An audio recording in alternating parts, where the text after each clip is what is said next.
Hello everyone, welcome to the class. Myself, Dr. Dushyant Pradeep, class 10th Physics. We are going to deal with the topics besides you. So let's start with the class. Defects of vision. हमने अपनी पिछली classes में study किया कि किस तरह से human आई जो है वो आपको अपने सराउंडिंग का जो कलरफुल वर्ल्ड है उसे देखने में मदद करती है एक बहुत ही बेहतरीन सेंस ऑर्गन की तरह। लेकिन वहां पे अगर आपने सराउंडिंग ऑब्जेक्ट्स को देखना है, उन्हें डिस्टिंग्विश करना है, कैटेगराइज करना है, then it is very much important कि आपकी जो इमेज है, जो आपकी आई लेंस बना रही है, that should be formed on retina. That should be formed on retina. If this do not help, this do not happen, if this do not happen, then we say that your vision is defected. So इस topic में हम study करेंगे different types of defects, उनकी correction और उनके causes. सो इन topic को study करने से पहले मैं कुछ कैरेक्टरिस्टिक्स और कुछ टर्म्स जो हैं ह्यूमन आई के लिए वो आपके सामने डिस्कस करना चाहूंगा। सबसे पहला, नियर पॉइंट और least distance of distinct vision. हमारी आंखें जो हैं ये हमारी सराउंडिंग के सभी ऑब्जेक्ट्स को देखने की काबिलियत रखती हैं। They are capable of looking at each and every point in our surrounding, but they have the ability कि उनका एक रेंज है। Your human eye that has a range. Range का मतलब है कि किस डिस्टेंस से कम कितने डिस्टेंस से देखना शुरू करती हैं और ज्यादा से ज्यादा कितने दूर तक हम देख सकते हैं। अगर आप अपने हाथों को अपनी आंखों के पास लाएंगे, एक डिस्टेंस पे जाके आपकी आंखें कैपेबल नहीं रहेंगी कि वो आपकी हाथों पे पड़ी हुई लाइंस को डिस्टिंग्विश कर सकें, कैटेगराइज कर सकें। उस डिस्टेंस से कम डिस्टेंस पे कहीं भी कोई भी ऑब्जेक्ट आपको अच्छे से पढ़ा या देखा नहीं जाएगा। जिस तरह से अगर मेरे पास एक पीस ऑफ पेपर है, I have written something on it and I am looking at it, इस डिस्टेंस पे मुझे अगर दिखाई दे रहा है, जैसे ही मैं इसे आंखों के पास ले जाता हूं, एक डिस्टेंस आएगा जब इस पेपर पे लिखे हुए वर्ड्स को मैं अच्छे से डिस्टिंग्विश, अच्छे से कैटेगराइज नहीं कर पाऊंगा। उस मिनिमम डिस्टेंस को जहां से आंखें आराम से देख सकती हैं distinctly without any strain, that minimum distance is known as near point or least distance of distinct vision. That is least distance of distinct vision. तो हम कैसे कहेंगे? The minimum distance at which the object can be seen most distinctly without the strain. और हमारी आंखों के लिए, normal eyes के लिए, अडल्ट आइज के लिए it's value is 25 centimetre, means 0.25 metres.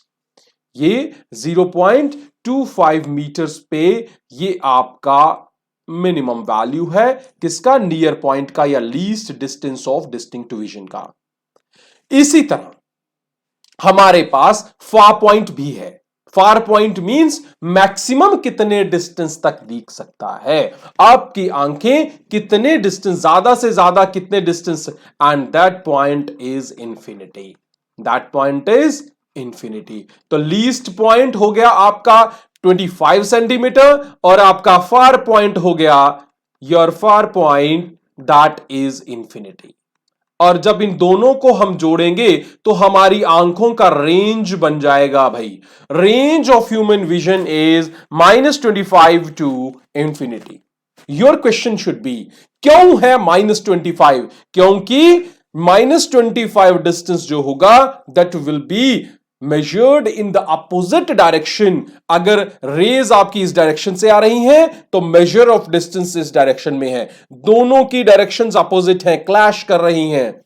और हमने साइन कन्वेंशंस पढ़े हैं लेंसेज के लिए, और वहां पे हमने सीखा था कि किस तरह से हम डिस्टेंसेस को मेजर करते हैं।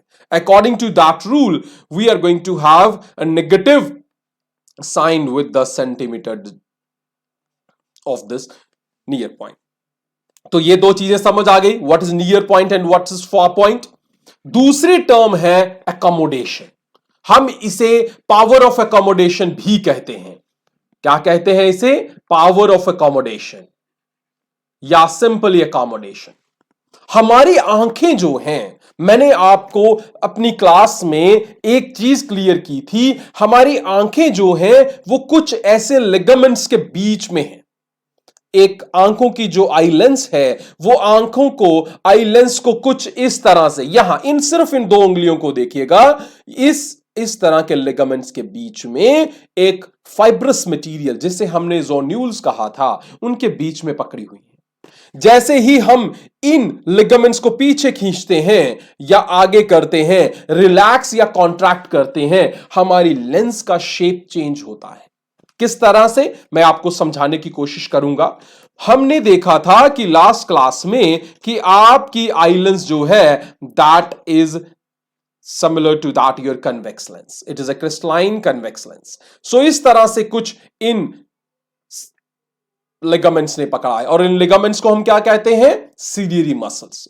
जब ये रिलैक्स्ड होती है मींस पीछे छोड़ देती हैं, उस समय लेंस क्या हो जाती है? पतली हो गई है। लेंस पतली हो गई है तो फोकल लेंथ इंक्रीज हो गई है। मेरी लेंथ सीलियरी मसल्स कॉन्ट्रैक्ट की, कॉन्ट्रैक्ट करने से क्या हो रहा है? आपके ये जो लेंस है, लेंस आपका थिक हो गया। सो आपकी आंखों की इस एबिलिटी से, जिससे वो अपनी आंखों की फोकल लेंथ को चेंज कर सकती है, आई लेंस की फोकल लेंथ को चेंज कर सकता है, उस पावर, उस एबिलिटी को हम क्या कहेंगे? पावर ऑफ अकोमोडेशन या simply accommodation. So the ability to change to adjust the focal length is called accommodation। So आपके सामने है, जैसे सिलियरी मसल्स देखिए, जैसे ही रिलैक्स होती हैं, रिलैक्स होने से थिन लेंस हुआ, थिन लेंस होने से क्या हो गया? फोकल लेंथ इंक्रीज हो गया। और अपोजिट में जब वो कॉन्ट्रैक्ट होता है तो थिक लेंस बन गई। थिक लेंस हो गई तो क्या हो गया? Focal length decrease. तो हमारी आंखों ने वो काम कर दिया जो आपके बड़े से बड़े कैमराज में multiple lenses, the combination of lenses करते हैं। यही आंख की एक सबसे इंपॉर्टेंट प्रॉपर्टी है, one of the important properties, जिसके कारण ये यूनिक है as compare to the camera. Camera में हमें लेंसेज के फोकस और को चेंज करने के लिए कॉम्बिनेशन ऑफ लेंसेज यूज करने पड़ते हैं, बट हमने यहां पे सिलियरी मसल्स की हेल्प से आपकी लेंस को पतला या मोटा किया, उसी से उसका फोकल लेंथ चेंज हो गया। And this is the power of accommodation. चलिए अब हम बढ़ते हैं डिफेक्ट्स की तरफ। थोड़ा सा एक रिव्यू ले लेते हैं लास्ट केस का कि आइरिस हमारे फ्रंट में क्या होता है? फ्रंट में हमारा अगर कोई ऑब्जेक्ट हो, this will be your object. ये ऑब्जेक्ट जब आंखों के सामने होता है, आइरिस प्यूपिल की हेल्प से एडजस्ट करता है amount of light that is going to enter the eye. जैसे ही आंखों के अंदर घुसता है, यहां पे भाई हमारी लेंस है, ये लेंस जो है आपकी कन्वेक्स शेप में है। कन्वेक्स शेप पे जो लेंस है, इसके ऊपर जब ऑब्जेक्ट पर की लाइट्स पड़ती हैं तो वहां पे अंदर जाते ही क्या है? रेटिना है। रेटिना का सेंटर मैक्यूला है, मैक्यूला का सेंटर फोविया है, and that is the point of central focus. उस फोविया के ऊपर एक इन्वर्टेड इमेज बनती है। मींस अगर ऑब्जेक्ट आपका इस तरह से होगा, हेड अप होगा, तो वो अंदर जाते ही हेड डाउन हो जाएगा। So that will be your inverted image। Optical nerves उस इमेज के होने को, उसके कन्वर्जन, उसके कलर, उसकी इंटेंसिटी को कन्वर्ट करती हैं इलेक्ट्रिकल सिग्नल्स में, इलेक्ट्रिकल इंपल्सेस में, और ले जाती हैं ऑप्टिकल नर्व्स की हेल्प से ब्रेन में, और ब्रेन उसे कैटेगराइज करता है, उसे डिस्टिंक्ट करता है। सो ये अब अगर ये जो फोकस है फोविया या रेटिना के ऊपर ना बनके रेटिना से पहले बन जाए या रेटिना के बाद बने, तो हम कहेंगे कि हमारी आंखें क्या है? डिफेक्टिव है। तो हमारे ऊपर क्या होता है, इसी फोकल पॉइंट के ऊपर, ये जो फोकल पॉइंट यहां बन रहा है, रेटिना के ऊपर बन रहा है, ये इस अपनी पोजीशन को चेंज कर देता है ड्यू टू सर्टेन केसेस। या तो रेटिना ही अपनी पोजीशन चेंज पीछे कर लेता है या आगे कर लेता है due to some changes in the shape of human eye, या दूसरा काम यह हो सकता है कि आपकी आंखों के लेंस का ही कैपेबिलिटी खत्म हो जाए अकोमोडेशन की, फोकस करने की कैपेबिलिटी, या तो वो फोकस ज्यादा करना शुरू कर दे, मीन ज्यादा कन्वर्ज कर दे क्योंकि है तो कन्वर्जिंग लेंस, या कम कन्वर्ज करे। ज्यादा कन्वर्ज करेगी तो फोकस जो है वो लेंस के बिल्कुल पास बनेगा, मींस रेटिना पे पहुंचने से पहले ही फोकस बन जाएगा।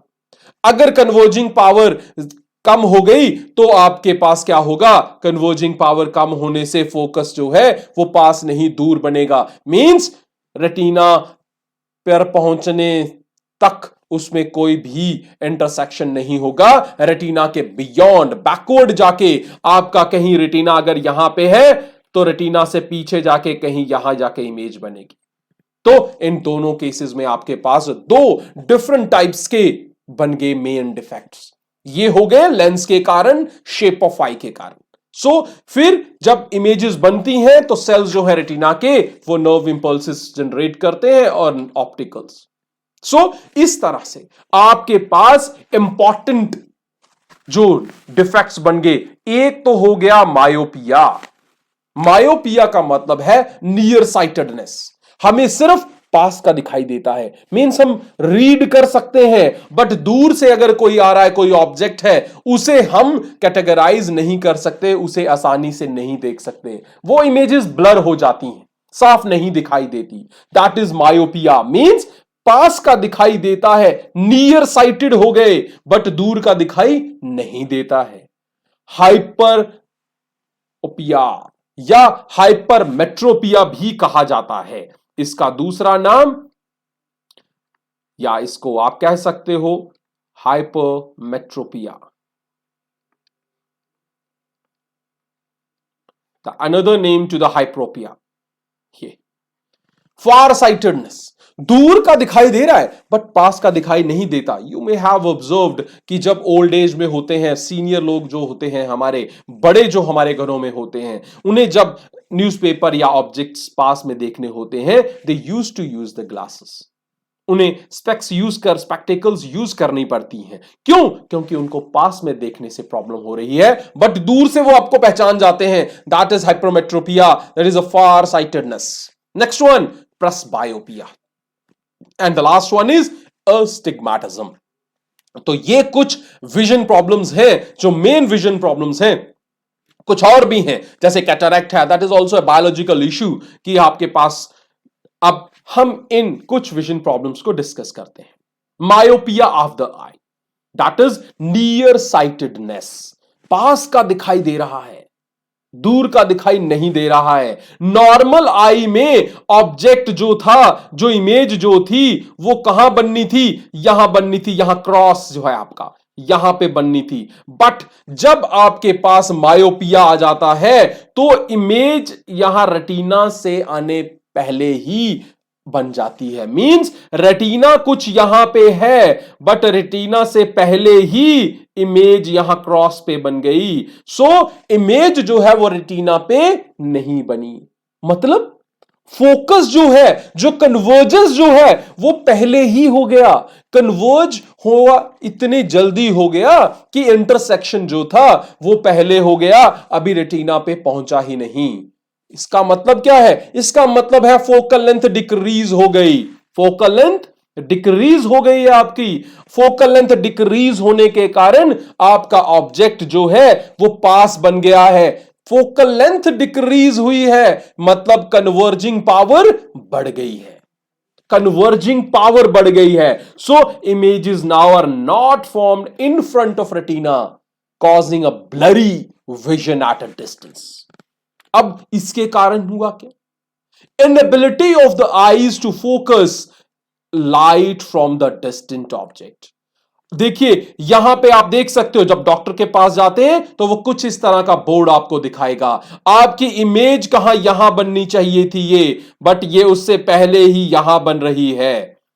तो इसके कारण आपको क्या हुआ, आपकी आंखों की इनएबिलिटी हो गई to focus the light from the distant objects, see close object clearly. But जब आप पास से देखते हो तो आपकी आंखें जो हैं वो आसानी से ऑब्जेक्ट्स को डिस्टिंग्विश कर सकती हैं, पहचान सकती हैं। So image focuses in front of retina, retina से फ्रंट पे ही बन जाती है, ऑन द रेटिना नहीं, ना ही beyond the retina, but front of retina बन गई। अब होता कब है ये, develops in childhood and progressively versions.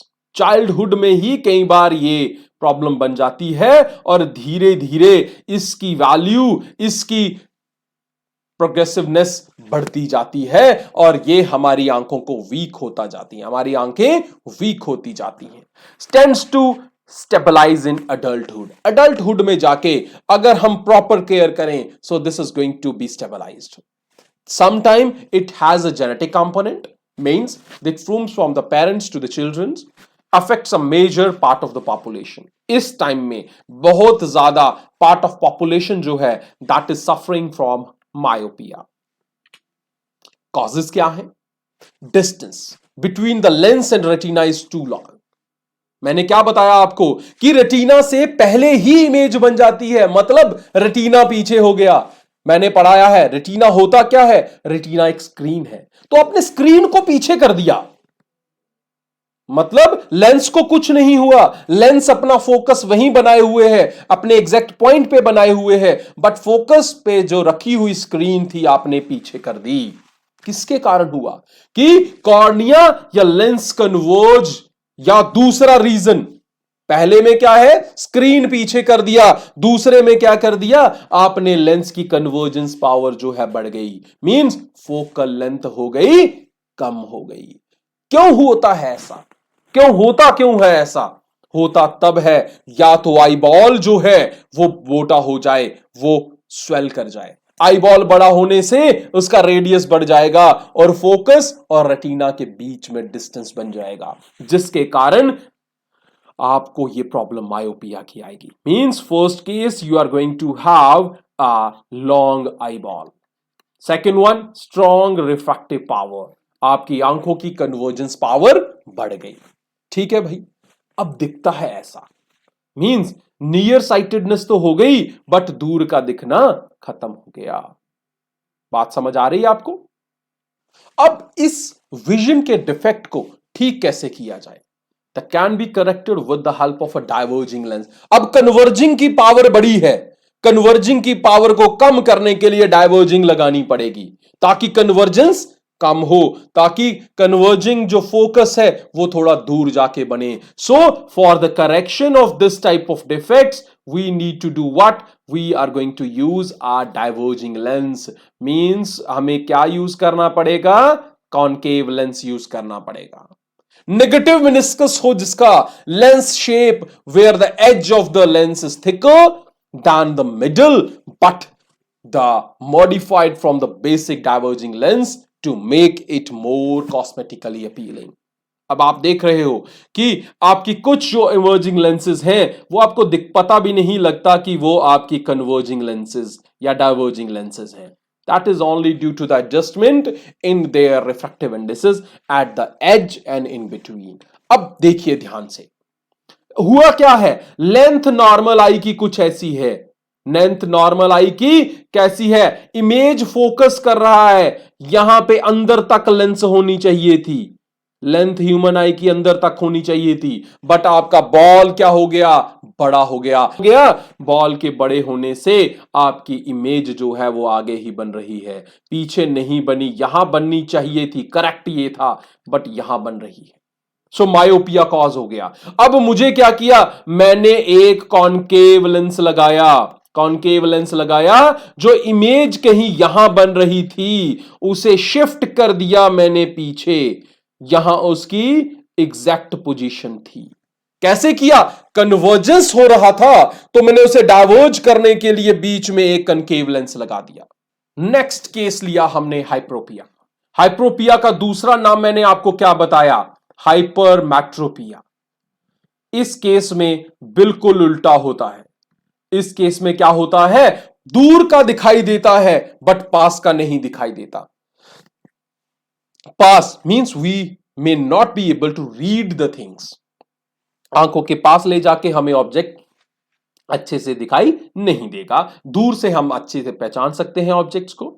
ऐसे केसेस में क्या हुआ? नॉर्मल आई के केस में आप देख रहे हो ऑब्जेक्ट विजन यहां बना, रेटिना के ऊपर क्रॉस बन रहा है। But in case of hypermetropia जो यहां बनना चाहिए था वो शिफ्ट हो गया है कहां? Beyond the I. Optic nerves के ऊपर बन रहा है या उससे भी पीछे बन जाता है। That becomes the case. क्यों बना ऐसा? ये तो दो ही केसेस में हो सकता है। पहले वाले में स्क्रीन हम दूर ले गए थे, इसमें स्क्रीन हम पहले ले आए। फोकस अभी दूर बनना था बट स्क्रीन पहले ही आ गई, तो स्क्रीन के ऊपर कन्वर्जेंस नहीं होगा, स्क्रीन के बियॉन्ड होगा। दूसरा, या तो इसके ऊपर क्या हुआ? मेरी कन्वर्जेंस पावर जो है वो कम हो गई, मेरी फोकल लेंथ बढ़ गई, उसके कारण मेरा ये केस हो गया। सो दिस वुड बिकम, क्या हो गया? अब देखिए यहां पे जो बोर्ड था भाई वो जाके ऑप्टिकल नर्व्स वाली साइड बन रहा है, पीछे जाके बन रहा है, यहां आगे कन्वर्जेंस नहीं हो रहा है, यहां नहीं हो रहा है, बैकवर्ड जाके हो रहा है। So this becomes inability of eye to focus from near objects. पास से नहीं दिखाई दे रहा। Babies are born slightly hyperopic. Babies जो है उनमें बाय बर्थ ही होता है। जो छोटे बच्चे जिसका जन्म होता है, न्यूली बॉर्न बेबी होता है, that is always hypermetropic. But as the eyes grows the condition fixes itself. Image focus behind retina. मैंने क्या कहा? इस केस में क्या होता है? रेटिना से पीछे जाके, आई बॉल से पीछे जाके आपके पास बनती है आपकी इमेज। कॉजेज क्या है? मैंने बताया स्क्रीन पास आ गई है भाई, स्क्रीन पास आ गई है means you are now going to have a short eyeball. Lens के बीच में, रेटिना के बीच में लेंस आपकी स्क्रीन पास आने से फोकल लेंथ से कम डिस्टेंस हो गया है, फोकस अभी दूर था। दूसरा केस, कॉर्निया या लेंस वीक हो गई, वो अब कन्वर्ज नहीं कर पा रही है, मीन कन्वर्जेंस पावर कम हो गया है, जोड़ नहीं पा रही है, वो आगे जाके जुड़ती है, कहीं पास जाके जुड़ती है। That causes this hypermetropic eye. How we are going to correct this? मेरी आंख कमजोर है, मेरी आंख कमजोर है, उसको हेल्प चाहिए तो मैं हेल्प देने के लिए सिमिलर टाइप की लेंस आगे रख दूंगा। Corrected with the converging lens. I am already having the converging lens, so I will place one more converging lens.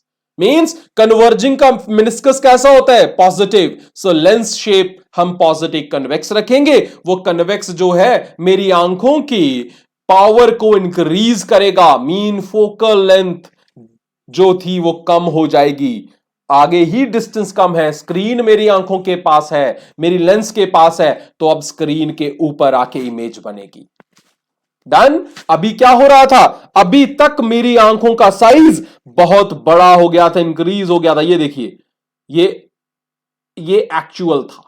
ये ब्लैक लाइन जो मैं ड्रॉ कर रहा हूं, that should be the eyeball, but during this problem hypermetropia में क्या हो गया? मेरा जो आई बॉल है वो छोटा हो गया है, स्क्रीन पास आ गई है। स्क्रीन पास आने से इमेज जो है वो बैक जाके बन रही है, पीछे बन रही है। इमेज भी focus behind the retina.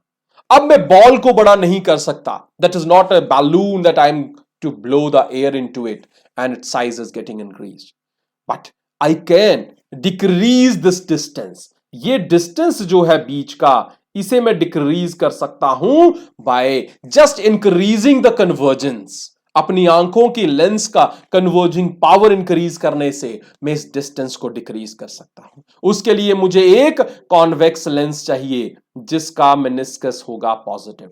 Positive meniscus का कन्वर्जिंग लेंस लगाया।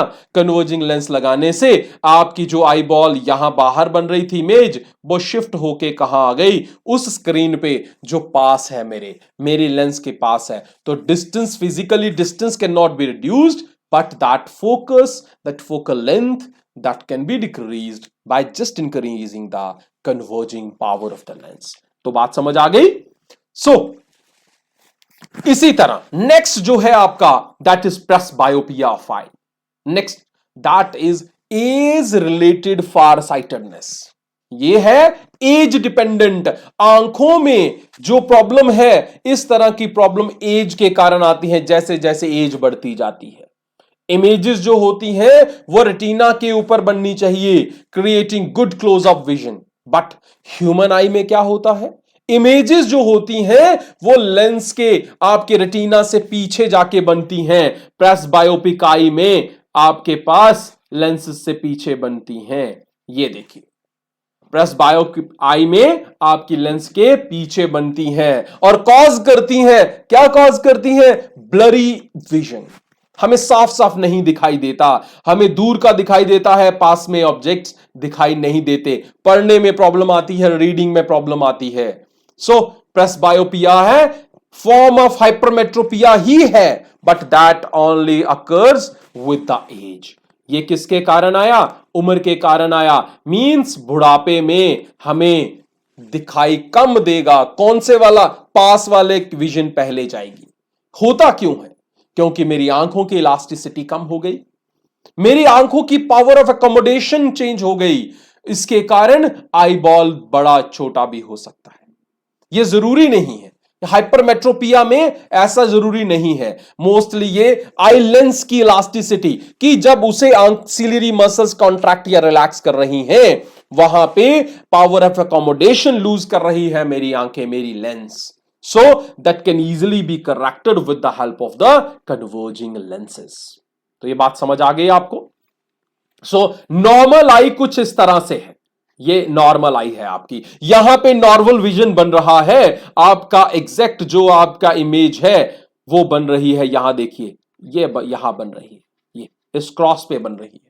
That is correctly on that point on the retina where it can be converted into electrical signals, then afterwards to be conveyed to the nervous system.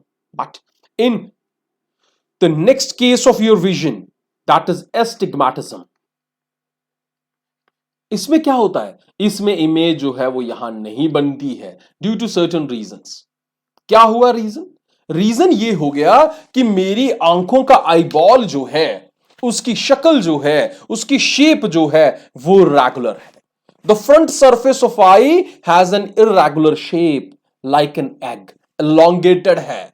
ये purely sphere होना चाहिए था। मेरी आंखों का eyeball जो है मैंने आपको बताया था, it should be spherical in shape. मेरी आंखों का आईबॉल का शेप जो होना चाहिए इस संतरे की तरह, ऑरेंज की तरह, वो कैसा बन गया है, like this egg. That causes what, दो फोकस पॉइंट्स बन गए भाई। That is now just looking as that of an ellipse. जब एलिप्स की बात करते हैं तो एलिप्स में दो पॉइंट्स होते हैं, दो फोकस पॉइंट्स बन जाते हैं। दो फोकस पॉइंट बनने से मुझे आंखों में सिलेंड्रिकल फॉर्मेशंस दिखती हैं, क्लियर फंक्शंस नहीं दिखते हैं। डिफरेंट पॉइंट्स पे इमेजेस बन रही हैं, देखिए यहां पे इमेज बन रही है, यहां पे इमेज बन रही है, यहां पे इमेज बन रही है, तो इलोंगेशन हो रही है। तो astigmatism is a vision problem that results from a cornea that has an irregular shape. जी स्टूडेंट्स, अभी तक हमने कुछ टॉपिक्स पढ़ लिए अपने इस चैप्टर के। अब based upon these topics we are going to discuss some textual questions. So questions आपके सामने है। पहला question, what is meant by the power of accommodation.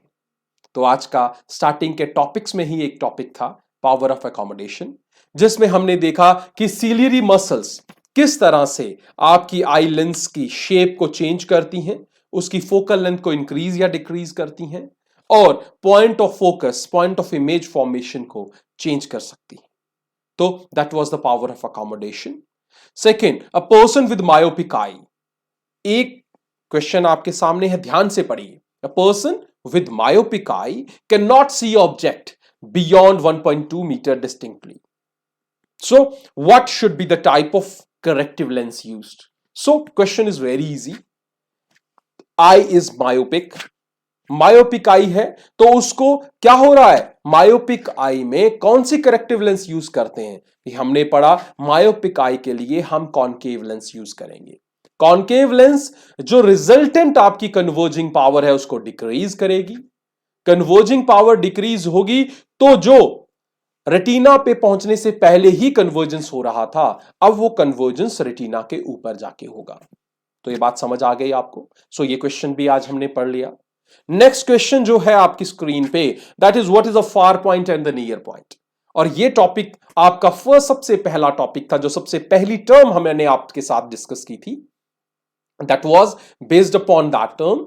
So what was that कि फार पॉइंट और नियर पॉइंट क्या है। तो near point वो पॉइंट है सब आंखों से सबसे पास, सबसे कम डिस्टेंस पे, at which the objects can be seen distinctly without putting any strain on the eye.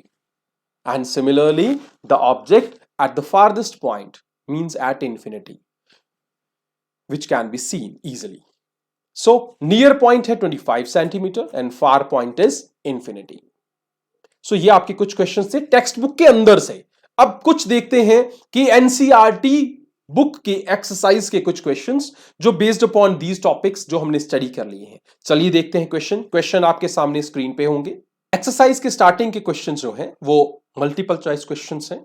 तो पहला क्वेश्चन देखते हैं, the human eye can focus on the objects, ध्यान यहां पे देखिएगा, क्वेश्चन आपके सामने है, at different distances by adjusting the focal length of the eye lens. This is due to, अभी बताया मैंने आपको क्या है ये, मुझे तो मल्टीपल चॉइस क्वेश्चंस के पार्ट्स को देखने की जरूरत भी नहीं है। The ability of human eye to change the focal length is power of accommodation. तो स्टूडेंट्स, ये था आपका आज की क्लास। उम्मीद है आपको ये टॉपिक समझ आए होंगे। सो मिलते हैं अपनी नेक्स्ट क्लास में। Till then, thank you, good bye,